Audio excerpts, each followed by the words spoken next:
Një baba i ve pogon në zi pasi humbi gruan gjatë lindjes së binjakëve, i path të lidhet me foshnjat.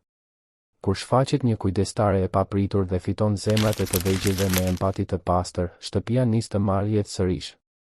Por një kërcënim i maskuar si ndim përpiqet të shkatërrojë këtë fillim të ri, derisa një sekret i zbuluar ndryshon gjithçka. Përpara se të fillojmë këtë histori, mos harroni të abonoheni në kanalin ton, të lini një pëlqim në video, që është diçka shumë e rëndësishme për ne, dhe na tregoni nga cili qytet po na ndiqni. Në Muzgun e pasdites tiranase, vila në blok dukej si një shtëpi e braktisur, pavarësisht se banorët e saj ende jetonin në çdo dhomë. Ardian Berisha ecte nëpër korridoret e mermerta si një fantazmë e jetës së tij, hapat që kumbonin bosh mes mureve që dikur gumëzhinin nga të qeshurat dhe planet për të ardhmen. 3 muaj kishin kaluar që kur Elira ishte larguar, duke lënë pas 2 qenie të vogla që erdhën në botë pikërisht në momentin kur ajo i tha lamtumir asaj. Binjakët, Genci dhe Mikeli ishin pasqyra e përsosur e nënës së tyre. Të njëjtët sy të thellë ngjyrë kafe, e njëjta linjë delikate e hundës, e njëjta mënyrë për të rrudhur vetullat kur diçka i shqetësonte. Por për Ardianin, ti shikonte ata ishte si të zhytej në një pus pa fund faji dhe malli. Si mund t'i donte ata të vegjël kur çdo tipar i fytyrave të tyre i kujtonte se Elira nuk ishte më aty për t'i parë të rriteshin. Të qarat e vazhdueshme të foshnjave ishin bërë kolona zanore e asaj shtëpie. Nuk ishte një e qarë e zakonshme e të porsalindurve që kërkonin përkëdhelje apo ushqim. Ishte diçka më e thellë, më e dëshpëruar, sikur ta ndjenin mungesën e nënës në mënyrë instinktive dhe të pashpjegueshme. Ardiani përpiqej të afrohej, t'i merrte në krah, t'u përshpëriste fjalë ngushëllimi, por krahët e tij dukeshin të ngathët, zëri i tij tingëllonte i largët edhe për të. Djemt përpëliteshin, qanin edhe më fort, sikur ta ndjenin se ai burr i thyer nuk mund t'u ofronte atë që u nevojitej. 7 kujdestare profesioniste kishin kaluar tashmë nëpër atë shtëpi. E para, zonja Marta, zgjati 15 ditë përpara se t'i rrëfente Ardianit se kur nuk kishte parë foshnja kaq të pangushëllueshme. E dyta, një infermiere me përvojë e quajtur Regina, premtoi se me durim dhe teknik do ta zgjidhte situatën. Zgjati 3 javë përpara se të pranonte humbjen e saj. Të tjerat pasuan njëra tjetrën në një valle zhgënjyese shpresash të krijuara dhe shkatëruara shpejt. Të gjitha mbërrinin me besim, të gjitha largoheshin të mposhtura nga misteri i asaj vuajtjeje fëminore që asnjë njohuri teknike nuk mund ta deshifronte. Ishte një të enjte me shi të shtatorit kur ajo u shfaq. Ardiani ishte në zyrë, i humbur mes letrave të kompanisë që mezi arrinte t'i menaxhonte, kur guvernantja Fatime trokiti në derë me një shprehje të ndryshme në fytyrë. Zoti Ardian, këtu është një vajzë që dëshiron të flasë për vendin e punës si kujdestare, tha Fatimeja, dhe diçka në zërin e saj bëri që Ardiani të ngrinte syt nga kompjuteri. Fatime, unë ende nuk kam publikuar një njoftim të ri. Si e mori vesh ajo? Nuk e di, zotëri.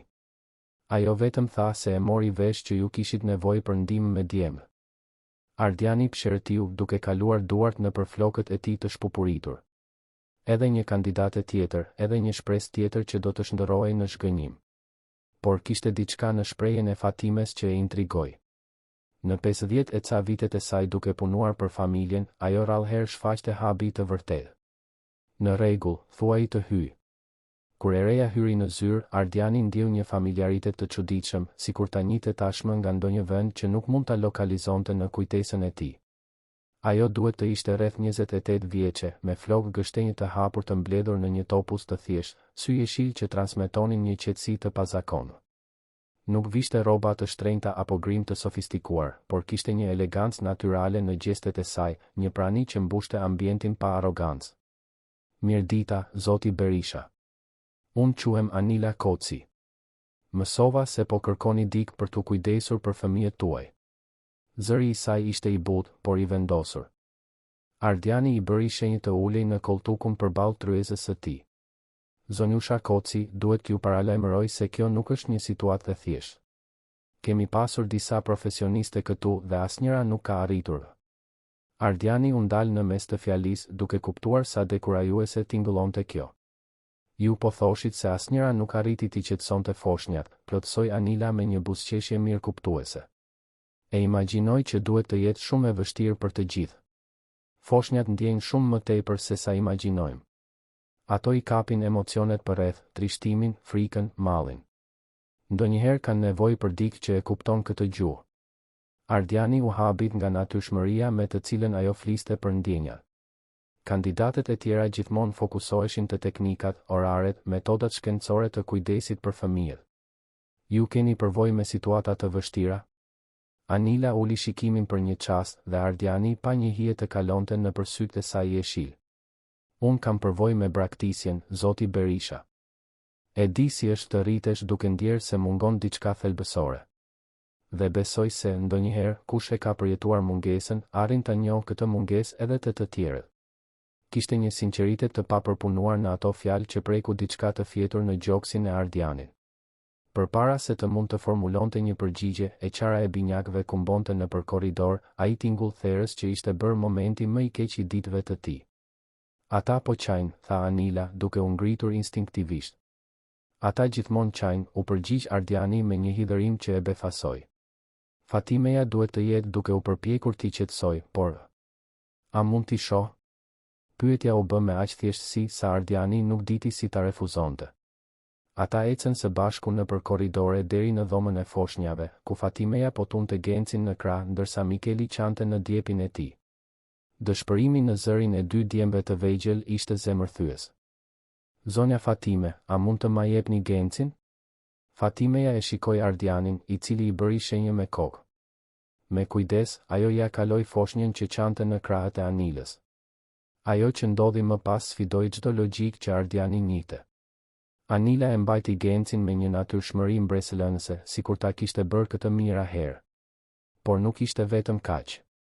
Ajo filloi të përshpëriste fjalë që Ardiani nuk mund t'i dallonte plotësisht, fjalë të buta të thëna shumë pranë veshit të foshnjës. Duart e saj lëviznin në përkëdhelje të ngadalta në shpinën e fëmijës dhe frymëmarrja e saj dukej se sinkronizohej me frymëmarrjen e tij. E di, shpirti im, murmuri ajo. E di që po ndjen mungesë. E di që bota e vogël është e çuditshme, ndryshe nga ç'duhet të ishte. Por ti nuk je vetëm, nuk je i braktisur. Ka njerëz këtu që të duan shumë, edhe kur duket se dashuria është zhdukur. Genci, i cili qante prej 2 orësh pa pushim, filloi të qetësohej. Fillimisht ishin dënkëllima të ndërprera, pastaj një frymëmarrje më e qetë, derisa, për habin e të gjithë të pranishmëve, ai ndaloi plotësisht së qari. Sytë e tij të vegjël ngjyrë kafe u ngulën në fytyrën e Anilës me një vëmendje që Ardiani nuk e kishte parë kurrë më parë. Mikeli, ende në djep, vazhdonte të qante, por e qara e tij ishte ulur në intensitet, sikur të ishte duke i kushtuar vëmendje asaj që po ndodhte pranë. Tani është radha jote, i vogli im, tha Anila, duke ecur drejt djepit të Mikelit pa e lëshuar Gencin. Në një farë mënyre, ajo arriti ta merrte edhe Mikelin, duke i mbajtur të 2 foshnjat të strukur në krahët e saj me një lehtësi që dukej e pamundur. Dhe atëherë ndodhi diçka magjike. Edhe Mikeli u qetësua. Jo vetëm që ndaloi së qari, por skicoi diçka që Ardiani nuk e kishte parë prej muajsh, një buzëqeshje. Një buzëqeshje e vogël, pothuajse e padukshme, por pa më dyshje një buzëqeshje. Ardiani ndjeu se po i merreshin këmbët. Fatimeja vuri dorën në gjoks duke murmuritur një lutje të vogël. Të tre të rriturit qëndruan në heshtje absolute, sikur çdo lëvizje të mund të thyente magjinë e atij momenti. Si, filloi Ardiani, por Anila i bëri një shenjë të butë me kokë, duke i kërkuar heshtje. Ata vetëm kishin nevojë të dinin se dikush i kuptonte, përshpëriti ajo. Foshnjat nuk janë të komplikuara. Janë të pastra. Kur ndjejnë se dikush i sheh vërtet, se dikush e njeh dhimbjen e tyre, ata dorëzohen. Ardiani vëzhgoi atë skenë surreale. Anila qëndroi aty duke i tundur butësisht të 2 foshnjat, duke përshpëritur fjalë përkëdhelëse që dukeshin se kishin një fuqi pothuajse mbinatyrore. Genci mbylli sytë e vegjël dhe e zuri gjumi. Mikeli e ndoqi shpejt. Për herë të parë që kur erdhën në botë, binjakët fjetën në të njëjtën kohë, në paqe, pa atë shprehje vuajtjeje që Ardiani kishte mësuar ta friksonte. Anila eci drejt djepeve dhe, me lëvizje të një delikatese ekstreme, vendosi secilën prej foshnjave. Ata vazhduan të flinin, duke marrë frymë qetësisht, me shprehjet e qeta që Ardiani imagjinonte se duhet të kishin pasur që nga lindja. Zonjusha Koci, tha Ardiani, dhe zëri i tij doli më i ngjirur se ç'e priste. Kur mund të filloni? Mund të filloj tani, nëse ma lejoni. Atë natë, për herë të parë në muaj, heshtja pushtoi vilën në blok. por nuk ishte heshtja e rëndë dhe shtypse që Ardiani kishte mësuar ta urrente. Ishte një heshtje paqësore, një heshtje që premtonte mundësi. Ardiani qëndroi zgjuar deri vonë, jo për shkak të qarave të fëmijëve, por sepse nuk mund të ndalonte së menduari për lehtësinë me të cilën Anila kishte arritur diçka që asnjë profesioniste me përvojë nuk e kishte arritur. Kishte diçka tek ajo që shkonte përtej teknikave apo njohurive. Diçka që prekte drejt për drejt atë që foshnjat kishin nevojë, mirë kuptim të vërtetë. Kur më në fund e zuri gjumi, Ardiani ëndërroi Elirën për herë të parë pa makt. Në ëndër, ajo buzëqeshte dhe përshpëriste diçka që ai nuk mund ta dëgjonte plotësisht, por që tingëllonte si ajo erdhi, ashtu siç premtova se do të vinte. U zgjua pa e kuptuar ëndrrën, por duke ndjer për herë të parë që nga largimi i gruas së tij, se ndoshta ekzistonte shpresë për atë familje të coptuar. Anila Koci kishte sjellë diçka që asnjëri prej tyre nuk e dinte se po e kërkonin, mundësinë për të shëruar plagë që dukeshin të pamundura për t'u kuruar. Dita e parë e fazës së re sapo kishte filluar dhe Ardiani mezi mund ta imagjinonte se si ajo grua misterioze do të transformonte jo vetëm jetën e fëmijëve të tij, por edhe kuptimin e tij për dashurinë, humbjen dhe rinisjen. Javët në vijim sollën një transformim po aq gradual sa edhe të thellë në vilën në blok.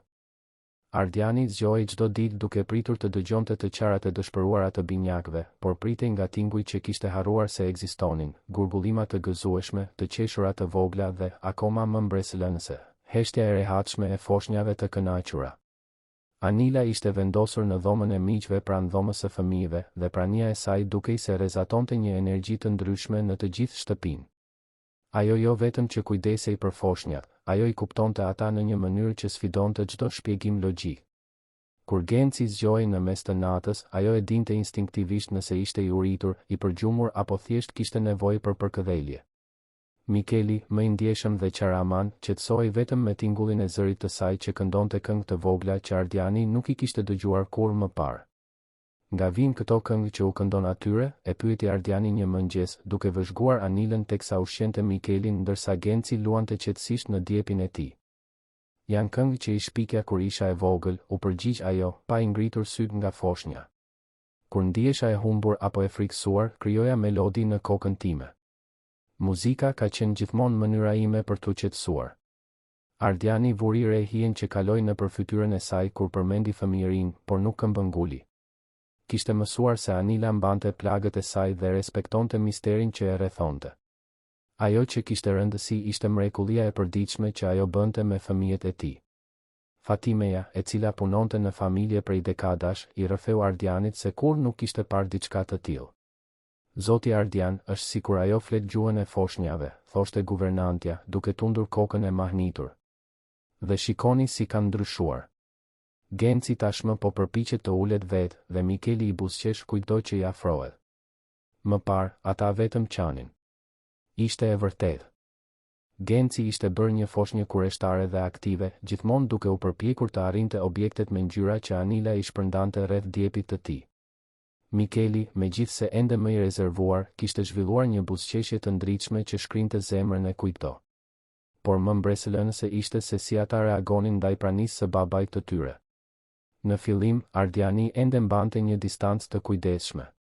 Frika se nuk do të arrinte të krijonte lidhjen e nevojshme e paralizonte. Por Anila, me delikatesën e saj natyrale, filloi ta përfshinte gradualisht në rutinën e kujdesit. Zoti Ardian, Genci po përpiqet të thotë diçka, tha ajo një pasdite, duke e mbajtur foshnjën përballë babait. Mendoj se dëshiron t'i tregoj diçka babit. Genci, në të vërtetë, gurgullonte tinguj të pakuptim, por sytë e tij të vegjël ishin ngulur te Ardiani me një intensitet që e emocionoi. Për herë të parë, Ardiani shtriu krahët pa hezitim dhe e mori djalin në krah. Përshëndetje, i vogli im, përshpëriti ai, duke ndjer një butësi që prej muajsh dukej e pamundur. Çfarë po përpiqesh të më thuash? Genci buzëqeshi. Një buzëqeshje e gjerë dhe e sinqertë që bëri që Ardiani të ndjente sikur zemra po i rindërtohej pjesë-pjesë. Mikeli, duke mos dashur të mbetej pas, filloi të ankohej në djep, duke shtrirë krahët e vegjël në drejtim të babait. Ardiani, ende duke mbajtur Gencin, e shikoi Anilën me një shprehje pasigurie. A mund t'i mbash të dy? E pyeti ajo, me një buzëqeshje inkurajuese. Nuk e di nëse. Sigurisht që mundesh. Ata janë fëmijët e tu. Ata e din këtë, edhe kur ti haron. Me kujdes, Ardiani mori edhe Mikelin. Të kishte të dy fëmijët në krah për herë të parë që kur lindën ishte një përvojë dërmuese. Ata u strukën pas tij natyrshëm, sikur gjithmonë ta kishin ditur se ai ishte vendi i tyre në bollë. Elira, murmuri Ardiani, duke shikuar tavanin sikur të mund ta shihte gruan e tij. Fëmijët tanë janë të përsosur. Anila, e cila vëzhgonte skenën nga larg, ndjeu lot në sy. Kishte diçka thellësisht të veçantë në atë moment, sikur të ishte dëshmitare e rilindjes së një familjeje që dukej e humbur përgjithmonë. Ditët kalonin në një rutinë ngushëlluese. Ardiani filloi të merrte pjesë më aktivisht në kujdesin e foshnjave, duke ardhur më herët nga zyra për të ndihmuar në kohën e banjës ose për të treguar histori që i shpikte në çast. Anila i mësonte truke të vogla, si t'i mbante foshnjat që të ndalonin së qari, cilat shprehje fytyre e bënin Gencin të qeshte me zë të lartë, si i pëlqente Mikelit që t'i këndonin për ta zënë gjumi. Gjatë këtyre momenteve, Ardiani filloi të vinte re detaje të tjera për Anilën. Si sytë e saj ndriçonin kur fliste për arritjet e vogla të binjakëve. Si kishte një durim të pafund edhe në ditët më të vështira. Si mbante një trishtim të thellë që përpiqej ta fshite pas buzëqeshjeve të sinqerta. A ke familje, Anila? E pyeti ai një natë, pasi foshnjat kishin rënë në gjumë dhe ata po pinin një kafe në kuzhinë. Nuk kam, u përgjigj ajo thjesht, duke përzier sheqerin në filxhan me lëvizje të ngadalta. Kur nuk kam pasur. Si kështu? Jam rritur në shtëpi fëmije. Nëna ime më la në një maternitet kur isha vetëm pak ditëshe. U rrita duke e ditur se nuk isha e dëshiruar, se dikush kishte zgjedhur të mos më donte. Ardiani ndjeu një shtrëngim në gjoks. Thjeshtësia me të cilën ajo fliste për braktisjen ishte në kontrast me dhimbjen që ai mund të shihte në sytë e saj. Prandaj ti e kupton kaq mirë atë që po ndjenin djemt, tha ai, duke e kuptuar më në fund. Braktisja lë shenja që i njohim të tjerët, konfirmoi Anila. Kur pash Gencin dhe Mikelin duke qarë në atë mënyrë, e dija saktësisht se çfarë po ndodhte. Ata nuk qanin nga uria apo parehatia. Qanin sepse ndjenin se diçka themelore mungonte. Prania e nënës, dashuria e pakushtëzuar që vetëm një nën mund ta japë. Por ti arritet tua japësh këtë atyre. Sepse e di si është të jetosh pa të. Dhe e di sa e rëndësishme është që dikush t'i tregoj një fëmijë se është i dashur, edhe kur bota duket se ka hequr dorë prej tij. Ajo bisedë shënoi një ndryshim në marrëdhënien mes tyre. Ardiani filloi ta shihte Anilën jo vetëm si një kujdestare të jashtëzakonshme, por si një grua të jashtëzakonshme që kishte transformuar dhimbjen e saj në një instrument shërimi për të tjerët. Megjithatë, lumturia që po pushtonte shtëpinë nuk kaloi pa u vënë re nga sy më pak dashamirës. Ishte një të martë të hirtë tetori kur kërcënimi i parë u materializua. Ardiani ishte në zyrë kur Fatimeja trokiti në derë me një shprehje të shqetësuar. Zoti Ardian, këtu është një doktoresh që thotë se duhet të flas me ju për djemë. Ardiani rrudhi vetullat. Nuk kishte caktuar asnjë vizitë mjekësore për atë ditë. Çfarë lloj doktoreshe? Ajo tha se është psikologe. Renata Selimi. Po flet për mbrojtjen e fëmijëve. Një të ftohtë i përshkoi shpinën Ardianin. Mbrojtja e fëmijëve? Pse një psikologe e specializuar në mbrojtjen e fëmijëve do të shfaqej në shtëpinë e tij pa paralajmërim? Thuaj të hyj. Gruaja që hyri në zyrë ishte rreth të 40-tave, me flokë bjond të lidhur ashpër dhe një buzëqeshje që dukej e sforcuar. Mbante një dosje ngjyrë kafe dhe vishte një kostum të errët që i jepte një pamje jashtëzakonisht formale. Zoti Berisha, faleminderit që më pritët. Unë jam Renata Selimi, psikologe e specializuar në mbrojtjen e fëmijëve. Jam këtu sepse kemi marrë disa denoncime anonime për situatën e fëmijëve tuaj. Ardiani ndjeu sikur mori një grusht në stomak. Denoncime? Çfarë lloj denoncimesh? Raportet tregojnë se ka parregullsi në kujdesin e fëmijëve. Konkretisht, vihet në dyshim përshtatshmëria e personit përgjegjës për kujdesin e drejtpërdrejtë të foshnjave. Ju po i referoheni Anilës? Zonjusha Anila Koci, saktësisht. Kemi informacione se ajo nuk ka formimin e duhur për kujdesin e specializuar të fëmijëve dhe se mund të ketë zhvilluar lidhje jo funksionale me fëmijët. Ardiani luftoi për të ruajtur qetësinë. Renata, fëmijët e mi janë krejtësisht të shëndetshëm dhe të lumtur.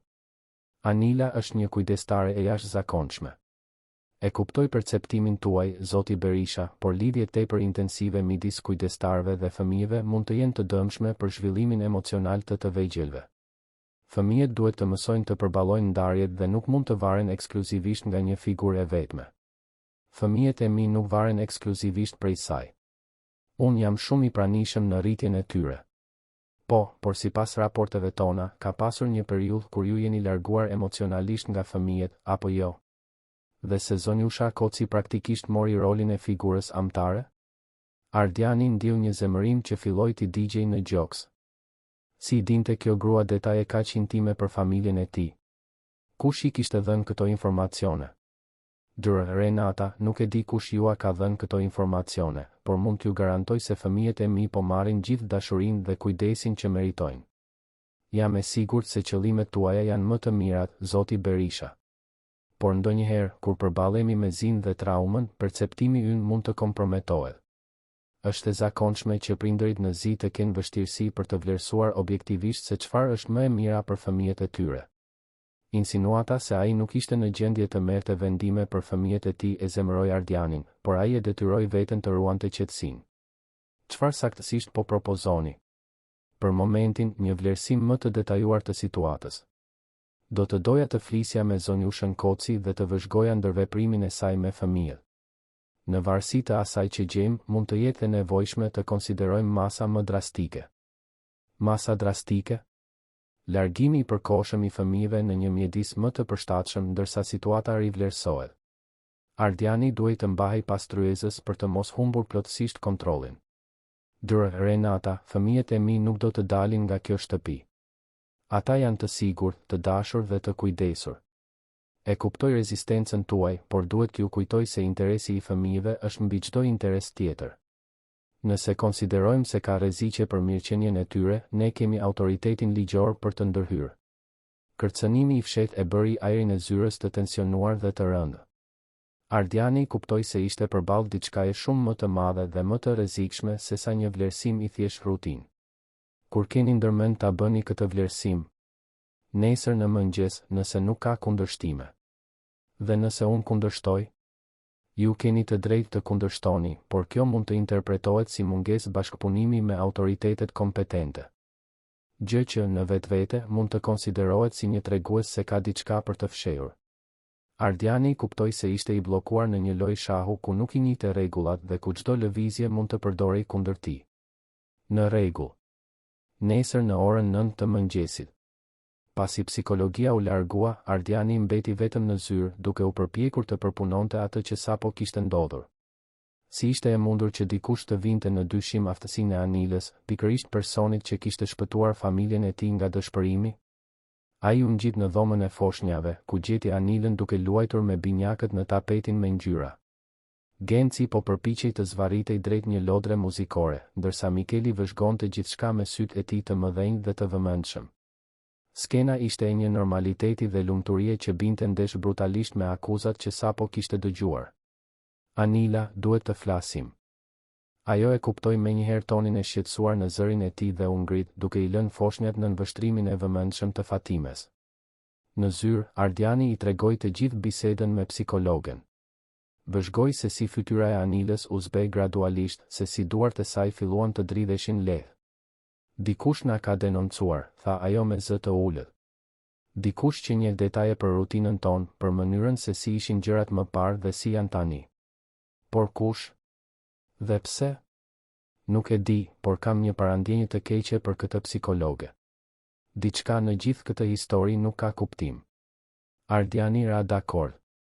Kishte diçka në qëndrimin e Renatës që e shqetësonte thellë, diçka që shkonte përtej profesionalizmit të pritur. Çfarë bëjmë? Përballemi, tha Anila, dhe Ardiani pa një vendosmëri të hekurt në sytë e saj jeshil. Genci dhe Mikeli janë familja jote. Janë edhe familja ime tani. Nuk do të lejoj që askush ta shkatërrojë këtë. Atë natë, ndërsa foshnjat flinin qetësisht në djepet e tyre, Ardiani dhe Anila qëndruan zgjuar, duke planifikuar se si të mbronin familjen që kishin ndërtuar së bashku. Asnjëri prej tyre nuk e imagjinonte se kërcënimi me të cilin përballeshin ishte shumë më i madh dhe më i keq se një vlerësim i thjesht psikologjik. Stuhia që po afrohej do të testonte jo vetëm aftësinë e tyre për të mbrojtur fëmijët, por edhe ndjenjat që kishin filluar të lindnin mes tyre, ndjenjat që ende nuk kishin guxuar t'i emërtonin. Mëngjesi tjetër erdhi i ngarkuar me një tension që dukej se elektrizonte ajrin e vilës. Ardiani mezi kishte arritur të flinte dhe Anila gjithashtu shfaqte shenja të një nate pa gjumë. Binjakët, sikur të ndjenin ankthin e të rriturve, u zgjuan më të shqetësuar se zakonisht, megjithse ende shumë larg dëshpërimit që zakonisht shfaqnin para ardhjes së Anilës. Në orën 9 fiks, Razilja. Ardiani zbriti shkallët me hapa të rëndë, duke u përgatitur për një betejë rregullat e së cilës ende nuk i kuptonte plotësisht. Renata Selimi ishte në derë, e shoqëruar nga një vajzë e re që u prezantua si asistentja e saj dhe mbante një blok shënimesh plot me formular. Mirëmëngjes, zoti Berisha. Kjo është Paula, asistentja ime. Ajo do të më ndihmojë në vlerësimin e sotëm. Ardiani i çoi në dhomën e ndenjes, ku Anila tashmë priste me binjakët. Genci luante qetësisht në prerin e saj, ndërsa Mikeli eksploronte një lodër me ngjyra në tapet. Skena ishte e një normaliteti dhe lumturie absolute familjare. Zonjusha Koci, supozoj, tha psikologjia, duke ju drejtuar Anilës me një buzëqeshje që nuk i arrinte sy. Do të doja t'ju bëja disa pyetje rreth formimit dhe metodave tuaja të punës. Sigurisht, u përgjigj Anila, duke mbajtur Gencin të sigurt në krah. A mund të më flisni për formimin tuaj akademik në kujdesin e fëmijëve? Nuk kam formim specifik akademik. Përvoja ime vjen nga situata praktike dhe nga një kuptim intuitiv i nevojave të fëmijëve. Asistentja shënoi diçka në blok dhe Ardiani pa një shkëlqim kënaqësie në sytë e psikologes. E kuptoj. Dhe si saktësisht e keni zhvilluar këtë kuptim intuitiv? Jam rritur në shtëpi fëmije. Kam mësuar shumë për nevojat emocionale të fëmijëve përmes përvojës sime. Pra ju projektoni përvojat tuaja traumatike të fëmijët nën kujdesin tuaj? Ardiani ndjeu një zemërim të menjëhershëm përpara mënyrës së ligë se si u formulua pyetja. Nuk është tamam kështu, u përgjigj Anila, duke ruajtur një qetësi të admirueshme. Përvoja ime më ndihmon të njoh kur një fëmijë po vuan emocionalisht. Por a nuk jeni dakord se fëmijët shumë të vegjël nuk duhet të ekspozohen ndaj figurave me histori braktisjeje? A nuk mund të gjeneronte kjo ankth të tepruar ndarjeje? Përkundrazi, ndërhyri Ardiani, duke mos u përmbajtur dot më. Anila është pikërisht ajo që u duhej fëmijëve të mi. Para saj, ata qanin vazhdimisht. Tani janë foshnja të lumtura dhe të shëndetshme. Zoti Berisha, e kuptoj këndvështrimin tuaj, por do të doja të vëzhgoja ndërveprimin e fëmijëve me njerëz të tjerë. A mund t'i kërkoj zonjushës Koci të largohet për disa minuta? Ardiani e shikoi Anilën, e cila i bëri shenjë diskretisht me kokë. Ajo i puthi ballin Gencit dhe ja dorëzoi me kujdes babait, pastaj i përkëdheli flokët Mikelit para se të dilte nga dhoma. Ajo që ndodhi në minutat në vijim ishte shkatëruese. Genci, i cili ishte krejtësisht i qetë në prerin e Anilës, filloi të ankojë sapo ajo doli nga fushëpamja e tij. Mikeli, duke kuptuar se Anila ishte zhdukur, e lëshoi lodrën dhe filloi ta kërkonte me sy, duke lëshuar tinguj ankthi. Interesante, murmuri psikologjia duke mbajtur shënime. Reagim i varësisë ekstreme. Kjo konfirmon dyshimet tona. Ata thjesht ndjejnë mungesën e saj, tha Ardiani, duke u përpjekur të qetësonte Gencin, i cili tani qante hapur. Ashtu si çdo fëmijë do të ndjente mungesën e dikujt që do zoti Berisha, fëmijët e kësaj moshe duhet të jenë në gjendje të qëndrojnë me njerëz të tjerë pa shfaqur këtë nivel ankthi. Ajo që shohim këtu është një lidhje patologjike. Edhe Mikeli filloi të qante, një e qartë që ja shtrëngonte zemrën Ardianit. Ishte sikur ata po ktheheshin në gjendjen e mëparshme, vetëm me disa minuta ndarje. A mund ta thërras Anilën përsëri? Do të preferoja jo. Duhet të shoh se si reagojnë pa praninë e saj. Për 40 minuta torturuese, psikologjia vëzhgoi dhe shënoi ndërsa binjakët qanin me një intensitet në rritje. Ardiani provoi gjithçka, këndoi, bëri mimika, u ofroi lodra, por asgjë nuk funksionoi. Ishte sikur foshnjat të kishin humbur aftësinë për t'u qetësuar pa praninë e Anilës. Kur ajo më në fund u kthye në dhomë, foshnjat u qetësuan menjëherë. Genci i shtriu krahët e vegjël drejt saj me një buzëqeshje të lagur nga lotët dhe Mikeli ndaloi së qari në momentin që dëgjoi zërin e saj. Shumë zbuluese, tha psikologjia duke mbyllur dosjen e saj. Zoti Berisha duhet të flas me ju privatisht. Në zyrë, larg fëmijëve dhe Anilës, Dura Renata mori një ton më të drejt për drejt dhe kërcënues. Ajo që dëshmova konfirmon dyshimet e mia më të këqija. Fëmijët tuaj kanë zhvilluar një varësi emocionale krejtësisht të papërshtatshme. Ata nuk mund të funksionojnë pa praninë e zonjushës Koci. Ata e duan atë. Është e natyrshme që të ndjejnë mungesën kur ajo nuk është e pranishme. Kjo nuk është dashuri e shëndetshme, Zoti Berisha. Është varësi patologjike dhe e rrezikshme. Çfarë ndodh nëse zonjusha Koci vendos të largohet? Fëmijët tuaj do të mbeten të traumatizuar për gjithmonë. Ardiani ndjeu një ankth familjar që i shtrëngonte gjoksin. E njëjta ndjenjë papërshtatshmërie që ndjente që nga vdekja e Elirës u kthye me forcë të plotë. Përveç kësaj, vazhdoi psikologjia, vura re se edhe ju dukeni emocionalisht i varur prej saj. Kjo krijon një mjedis familjar jo funksional ku një person i jashtëm ka kontroll të plotë mbi mirëqenien e të gjithëve. Kjo nuk është e vërtetë. Jo. Kur ishte hera e fundit që arritët t'i qetësonit fëmijët tuaj pa ndihmën e saj? A keni zhvilluar besim në aftësitë tuaja si baba, apo thjesht ja keni transferuar këtë përgjegjësi dikujt tjetër? Fjalët e goditën Ardianin si thika të mprehta. Ishte e vërtetë se ishte bërë i varur nga aftësia e Anilës për t'u marrë me foshnjat. Ishte e vërtetë se ende ndihej i pasigurt kur duhej të kujdesej për ta vetëm. Zoti Berisha, e di që është e vështirë ta dëgjoni këtë, por unë po përpiqem të mbroj fëmijët tuaj. Ata duhet të mësojnë të besojnë të njerëz të tjerë, veçanërisht te babai i tyre. Për sa kohë që zonjusha Koci është e pranishme, kjo nuk do të ndodhë kurrë. Çfarë po sugjeroni? Që ajo të largohet përkohësisht. Disa javë, ndoshta një muaj. Kohë e mjaftueshme që fëmijët të mësojnë të lidhen siç duhet me figura të tjera kujdesi. Ata do të dëshpërohen pa të. Fillimisht, po. Por fëmijët janë elastik. Me durim dhe qëndrueshmëri, ata do të përshtaten. Dhe ju do të zbuloni se jeni plotësisht i aftë të jeni babai që u duhet fëmijëve tuaj. Ardiani kaloi duart në përflok, duke u ndier i humbur dhe i hutuar.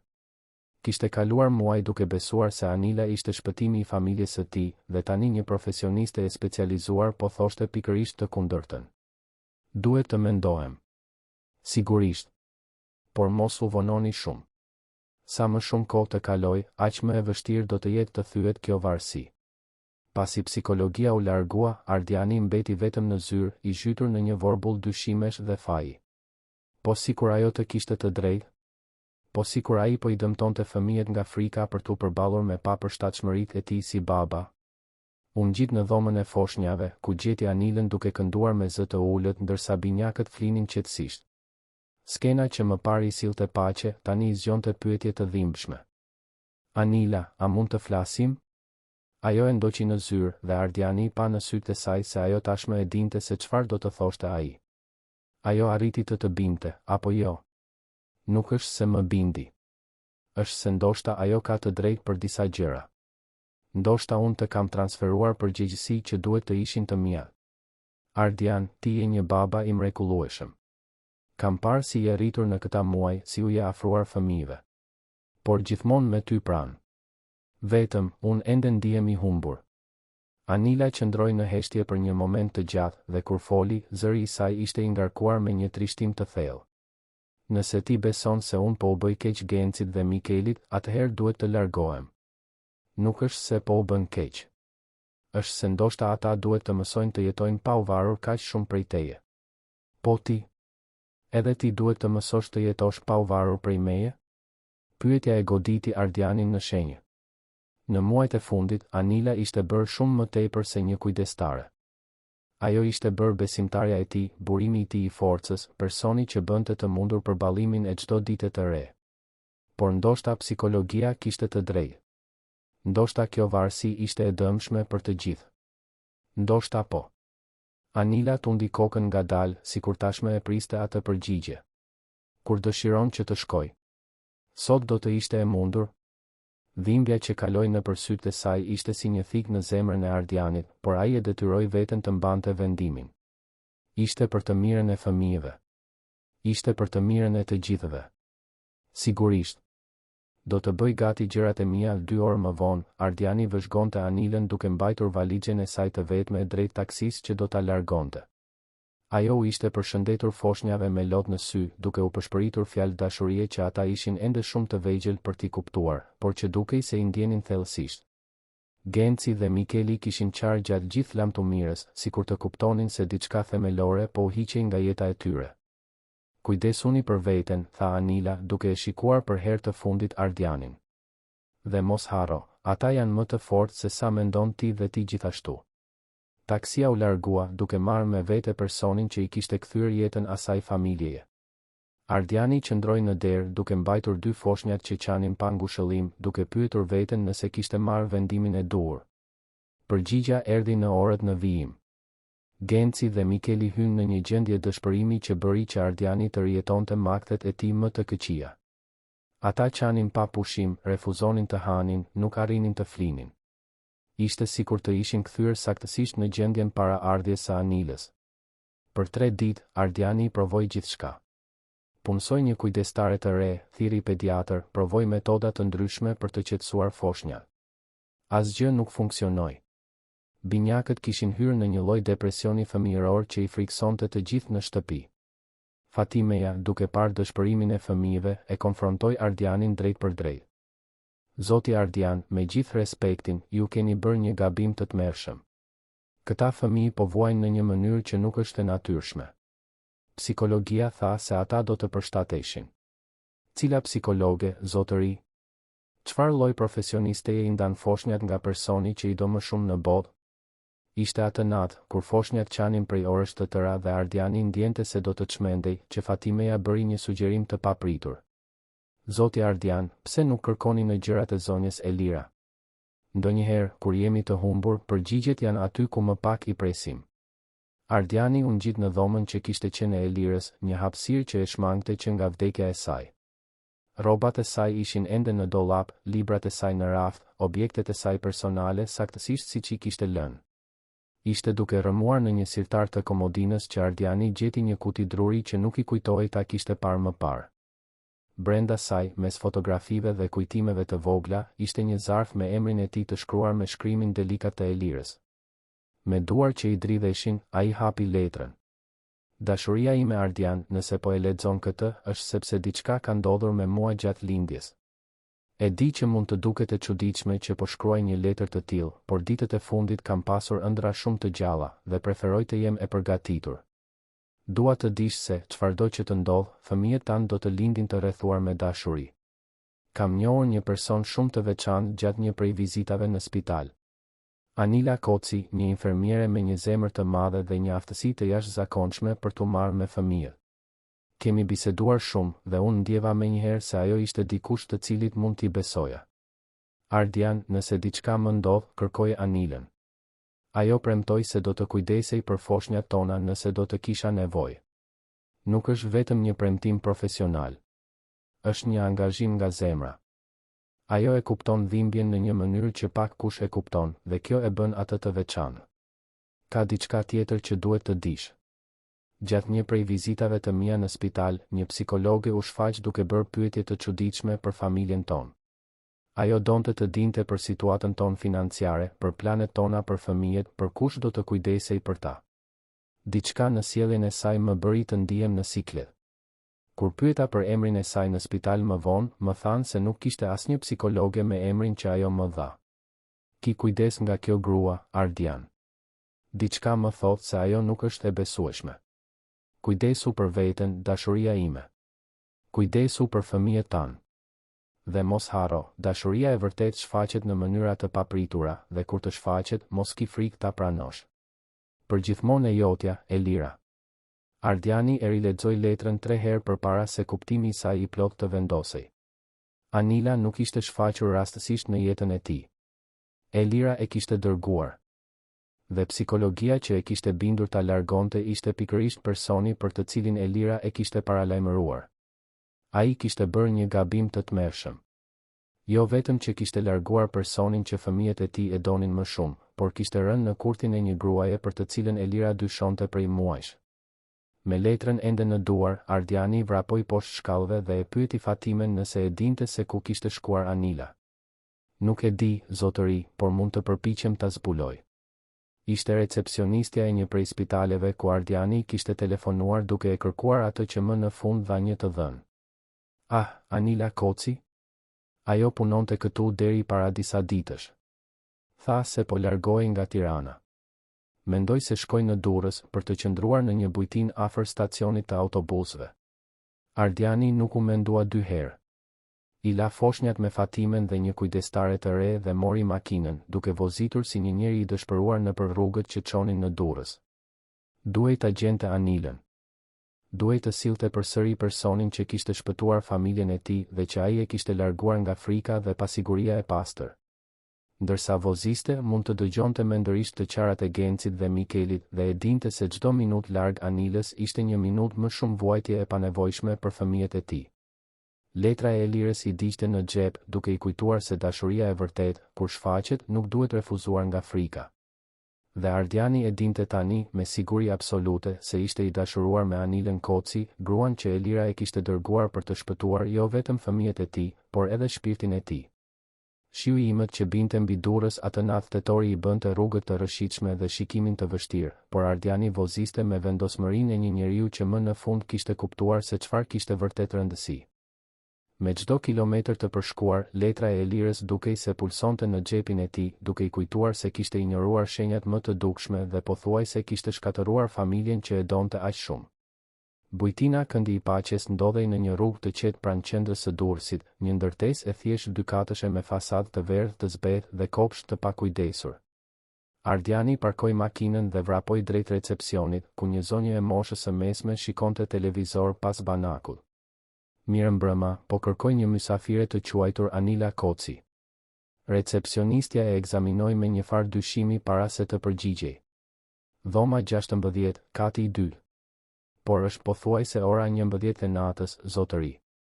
Është urgjente. Një emergjencë familjare. Ardiani i ngjiti shkallët 2 nga 2, zemra i rrite sikur do t'i shpërthente. U ndal para derës së dhomës 16 dhe mori frym thellë para se të trokiste. Anila? Jam unë, Ardiani. Dëgjoj hapat nga dalë, një pauzë të gjatë dhe më në fund dera u hap. Anila ishte me robë de shambër, flokët lëshuar, sytë e kuq nga të qarat. Kur e pa, shpreja e saj kaloi nëpër një sekuencë të shpejt emocionesh, habi, shpresë dhe, në fund, një kujdes i dhimbshëm. Ardian? Çfarë bën këtu? A ka ndodhur diçka me djemb? Po, ka ndodhur. Ata janë të dëshpëruar pa ty nuk pushojnë së qari, nuk ushqen, nuk arrin të flen. Anila, unë kam bërë një gabim të tmerrshëm. Ajo e shikoi për një moment të gjatë, duke luftuar me lotët që kërcënonin të derdheshin. Hyr, tha më në fund, duke i hapur rrugë. Dhoma ishte e vogël dhe spartane, me një krevat tek, një koltuk të vjetëruar dhe një dritare që shikonte nga obori i brendshëm i bujtinës. Valigja e Anilës ishte e hapur mbi krevat, rrobat të palosura sikur po përgatitej të largohej përsëri. Anila, unë gjeta një letër nga Elira. Ai nxori zarfin nga xhepi dhe ia dorëzoi asaj. Vëzhgoi se si sytë e saj u zmadhuan kur njohu shkrimin e gruas së tij. Si? Ku e gjete këtë? Midis gjërave të saj. Një letër që e shkroi para lindjes në rast se do të ndodhte diçka. Anila e lexoi letrën në heshtje dhe Ardiani pa lotët që i rridhnin nëpër fytyrë. Elira më kërkoi të kujdesesha për ju, pëshpëriti ajo. Por ti nuk e dije këtë. Kur erdha në shtëpinë tënde, nuk e përmenda sepse mendova se do të tingëllonte shumë e çuditshme. Prandaj u shfaqe pa e publikuar unë një njoftim të ri. Elira të kishte treguar për situatën tonë. Ajo ishte e shqetësuar. Tha se ndjente se diçka mund të ndodhte gjatë lindjes dhe se donte të ishte e sigurt se foshnjat do të ishin të kujdesura mirë. Ardiani u ul në cep të krevatit, faji i rëndonte mbi supe si një shkëm. Anila, psikologjia që më bindi të largoja. Elira paralajmëroi për këtë grua në letër. Tha se ajo u shfaq në spital duke bërë pyetje të çuditshme dhe se kur hetoi, zbuloi se ajo nuk ishte ajo që thoshte se ishte. Anila ndaloi së lexuari dhe e shikoi me një shprehje të alarmuar. Ardian, ti nuk e kupton. Kjo grua mund të jetë e përfshirë në diçka shumë të rrezikshme. Çfarë do të thuash? Kam dëgjuar histori për njerëz që hiqen si profesionist për t'u infiltruar në familje të cenueshme. Sidomos familje me foshnja.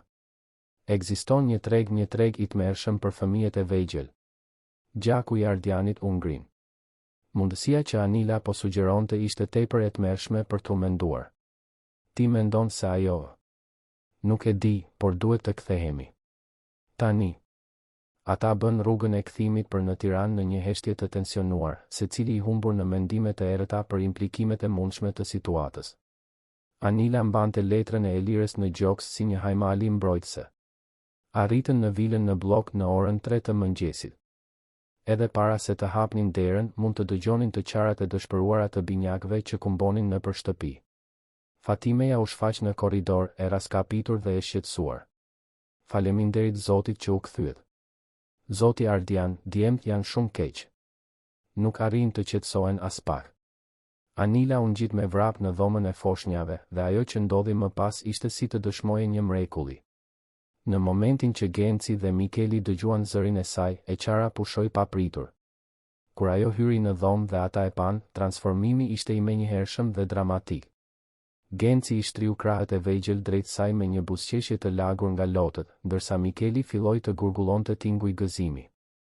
Ishte sikur dy shpirtra të vegjël të humbur të kishin rigjetur busullën e tyre. Shpirtrat e mi, përshpëriti Anila, duke i marrë të dy foshnjat dhe duke i mbajtur në gjoks. Mami u kthye. Nuk do t'ju lë më kurrë. Ardiani vëzhgoi skenën me lot në sy, duke kuptuar më në fund thellësinë e lidhjes që ekzistonte midis Anilës dhe fëmijëve të tij. Nuk ishte varësi patologjike. Ishte dashuri e pastër dhe e vërtetë. Por gëzimi i ribashkimit u ndërpre nga zilja që binte pa pushim. Ardiani zbriti për të hapur, duke imagjinuar se kush mund të shfaqej në shtëpinë e tij në mes të natës. Për habin dhe tmerin e tij ishte Renata Selimi, e shoqëruar nga dy gra që u prezantuan si punonjëse sociale. Zoti Berisha, kemi marrë informacione se Zonjusha Koci është kthyer. Kjo është një shkelje e drejtpërdrejtë e udhëzimeve tona. Renata, fëmijët e mi ishin në vuajtje ekstreme patë. Pikërisht atë që prisnim. Zoti Berisha, kam sjell me vete një urdhër për largimin e përkohshëm të fëmijëve. Ata do të dërgohen në një shtëpi të përkohshme derisa situata të zgjidhet siç duhet. Ardiani ndjeu se bota po shembej rreth tij. Kjo është e pamundur. Ju nuk mund t'i merrni fëmijët e mi. Mundemi dhe do ta bëjmë. Situata doli jashtë kontrollit dhe tani duhet të marrim masa drastike. Ishte në atë moment që Ardiani mori një vendim të dëshpëruar. Me letrën e Elirës ende në xhep, ai nxori celularin dhe i telefonoi komisar Marko Didis, një mik i vjetër. Mark, e di që është ora 3 e mëngjesit, por kam nevojë për ndihmë urgjente.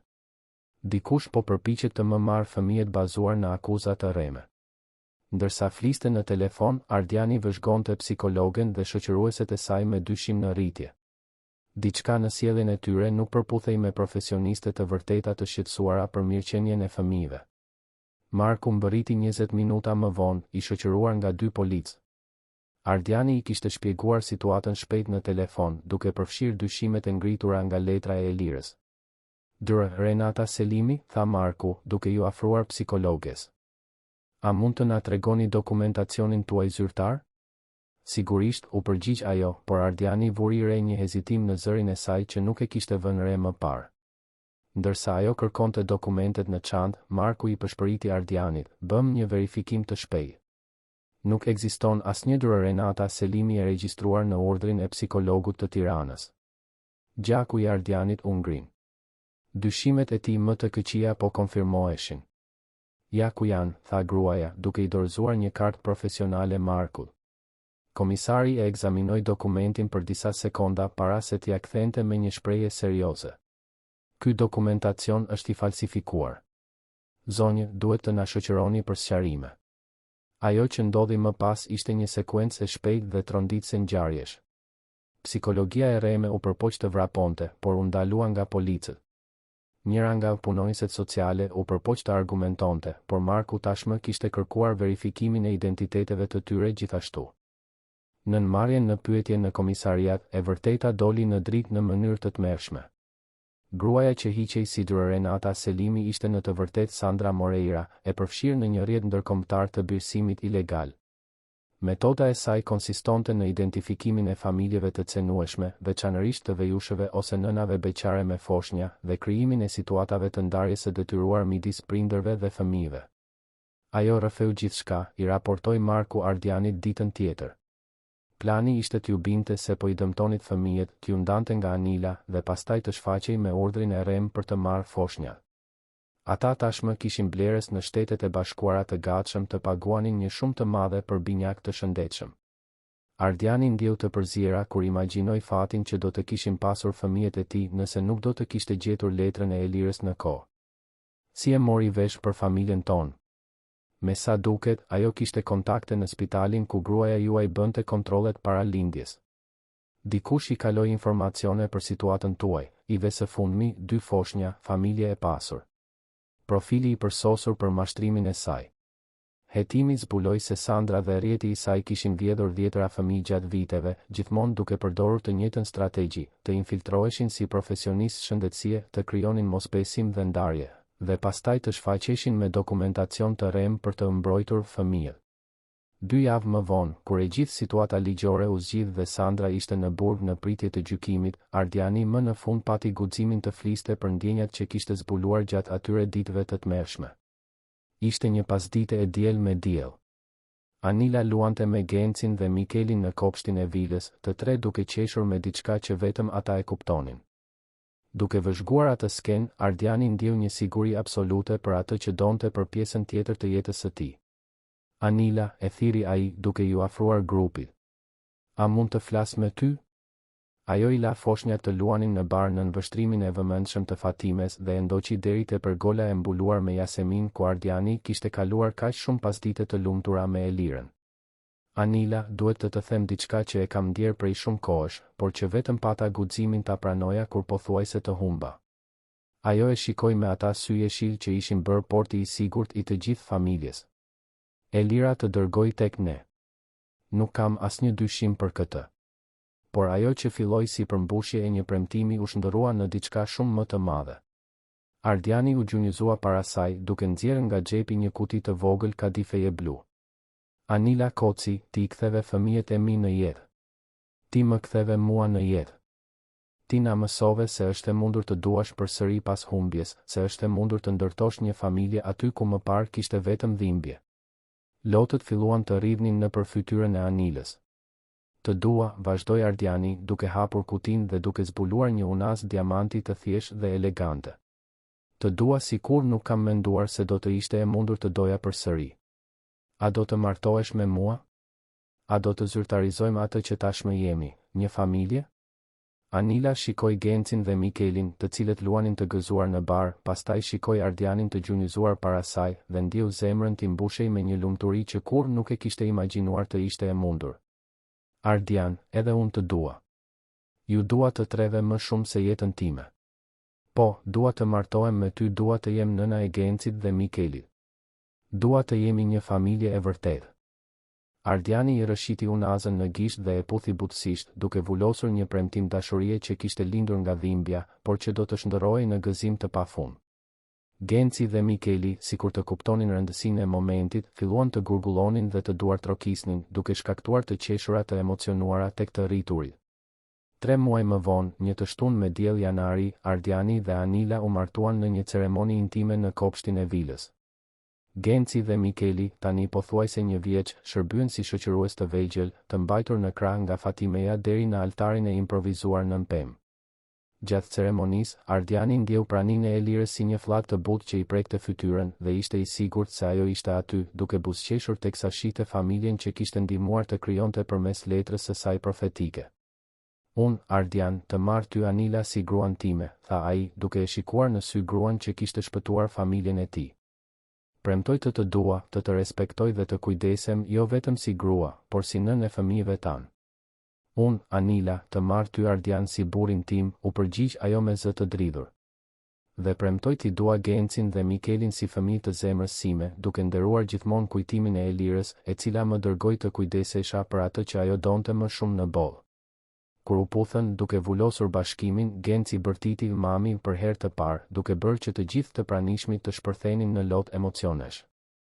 Atë natë, kur foshnjat më në fund ranë në gjumë në djepet e tyre, Ardiani dhe Anila u ulën në verandë, duke vëzhguar yjet dhe duke folur për planet për të ardhmen. A beson se Elira e planifikoi vërtet gjithë këtë? Pyeti Anila, e strukur në gjoksin e burrit të saj. Besoj se dashuria e vërtet gjen mënyra për t'u përjetësuar, u përgjigj Ardiani. Elira e dinte se do të kishim nevojë për ty dhe e dinte se edhe ti do të kishe nevojë për ne. Ndonjëherë mendoj se ende mund ta ndjej praninë e saj, rrëfeu Anila. Sikur ajo ende të kujdeset për të gjithë ne. Ajo është. Dhe gjithmonë do të jetë. Vila në blok, që dikur ishte një mauzole i heshtur, tani gumëzhinte përsëri me jetë, të qeshura dhe dashuri. Genci dhe Mikeli rriteshin të rrethuar me përkëdhelje, të sigurt në dashurinë e prindërve të tyre. Ardiani kishte rigjetur aftësinë e tij për të qenë i lumtur. Anila më në fund kishte gjetur familjen që e kishte kërkuar gjithë jetën. Dhe diku, në kujtimet e ruajtura në ato more, Elira buzëqeshte, duke e ditur se akti i saj i fundit i dashurisë kishte funksionuar pikërisht ashtu siç e kishte ëndërruar.